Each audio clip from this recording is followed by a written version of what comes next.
Guys, for today's video ay magluluto ako ng pansit na favorite ipaluto sa akin ng aking family kapag gusto nila ng heavy merienda. Syempre, una ko na munang gigisahin ang mga gulay at ang karneng pansahog. And then after that ay lalagyan ko ng tubig na pansabaw na paglulutuan ng pansit, bubudbura ng pamintang durog at magic sarap at ng pinakahuling panimpla na soy sauce o toyo. Syempre, dapat sakto lang ang alat nito.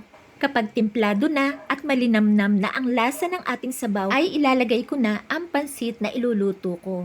Naku, wala na yata akong ibang pansit na paboritong kombinasyon kundi ang kombinasyon ng pansit canton at first class na sotanghon. Ibinabad ko muna sa tubig for about 10 minutes ang sotanghon. Pagkatapos ay inihulog ko na ito sa kawali kasabay ng pansit canton. And then, ayan na nga, hinahalo-halo ko na sila ng gabahagya lamang para naman hindi madurog.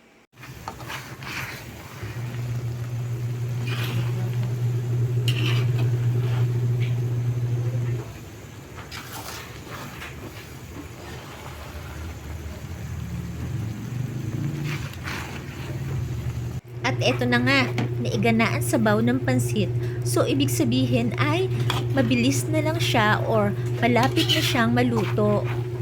Guys, promise, super sarap neto. At ginagawa namin itong merienda with tinapay at pwede na rin namang ulam sa kanin. Okay na to?